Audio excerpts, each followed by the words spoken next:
Hello everyone, this video is a story of the world of fraud and white-collar crime based on related books and literature. To be noticed, this video is made for a studying assignment, not for a commercial purpose. The story of fraud and white-collar crime comprises with 4 sections. The first section is the definition and categories of fraud. The second section will introduce the definition and types of white-collar crime. The third section will bring a new perspective to deeper understand white-collar crime by introducing the concept of red-collar crime. The fourth section will review the dark side of white-collar crime. The first section is about fraud. There are lots of approaches to define fraud. However, the common thread among the definitions and elements of fraud is that fraud is a crime of intent. Fraud is the use of deception or persuade to surrender one's property and to trick others out of their assets, which is a legal method of getting something from others. Fraud is deception including 7 basic elements, which are representation, material, false, intentionally, believed upon, and damage. There exist various types of fraud, including employee embezzlement, management fraud, investment scams and other consumer frauds, vendor fraud, customer fraud, and other types of fraud. It seems there are lots of types of fraud. However, one common point that can be applied to all these fraud activities is the fraud triangle. The fraud triangle consists of 3 key factors: pressure, opportunity, and rationalization. Pressure is described as a need that motivates and compels someone to violate financial trust. Position convenience and professional skills have provided the opportunity. Rationalization is the process that someone generates reasons to neutralize, legitimize, and justify his fraudulent behavior. The fraud triangle is the key to study all the fraudulent behavior, including white-collar crime. The second section is about white-collar crime. White-collar crime is a crime committed by a person of respectability and high social status in the course of his occupation. Through the distinctions of white-collar crime, 6 attributes were identified. Deceit means offenders misrepresent and conceal the truth. Intent refers to fraud not happened by accident. Breach of trust indicates offenders are generally in a position of trust that is manipulated or breached to facilitate the fraudulent action. Losses is white-collar crime is the unlawful taking of another's property. Concealment means white-collar crime can continue for years or might never be discovered. Outward respectability means white-collar crime is commonly perpetrated by individuals who are seemingly beyond reproach.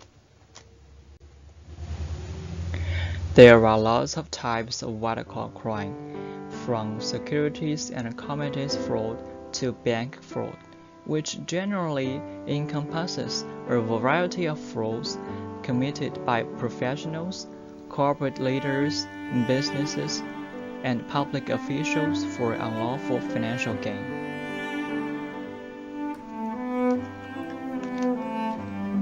Public perception and fear of violent crime in the streets have fueled the attention of researchers and criminal justice agencies towards violent crimes, whereas ignoring white-collar crimes and its offenders.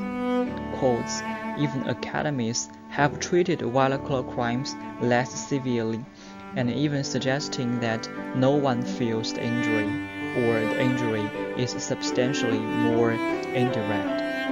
However, the truth is, white-collar crimes can cause substantial social harm by undermining the economy, exacerbating the divide between poverty and wealth, eroding trust, and depriving individuals of time and resources. And also can have as many emotional consequences and can be every bit as devastating to victims' quality of life as street-level crimes.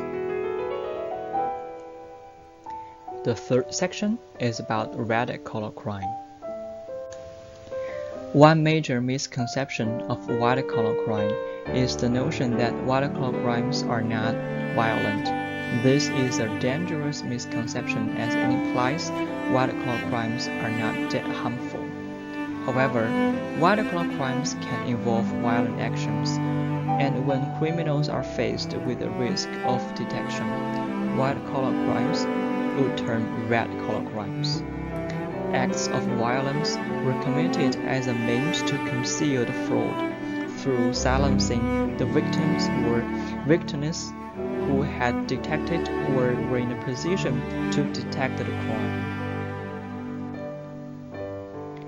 There are quite a few cases demonstrating how red-collar crimes were committed.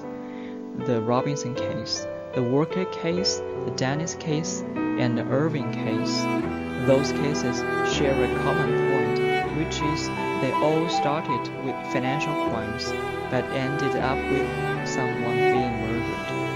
The concept of red-collar crime has revealed the danger of white-collar crime. The fourth section is about the dark side of white-collar crimes. Apart from red-collar crime, there exists another dark side of white-collar crime, that is fraud detection suicide, which is individuals whom end their life upon the detection or potential detection of their involvement in financial crimes.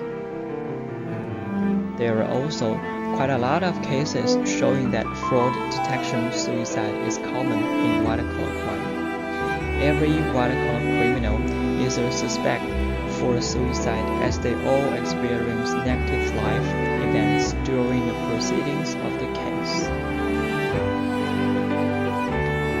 Another dangerous signal has been aware, just like the mysterious death of Clifford Baxter and Mark Madoff present, which is whether the suicide is a real suicide or is a homicide.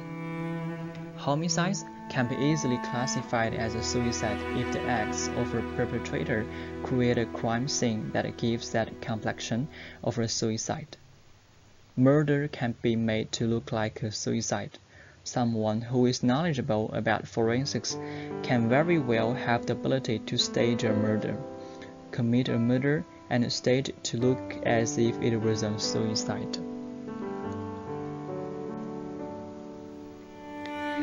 The whole story of white-collar crime has provided 3 key points to deeper understand the nature of white-collar crime, which are: white-collar crime is not victimless and non-violent. White-collar crime can do greater harm to the victims and the society even than street crime. White-collar crime can turn red, which using brutal violence to cover financial crimes and even stage a homicide to look like suicide. This is the end of the story. Thank you for watching.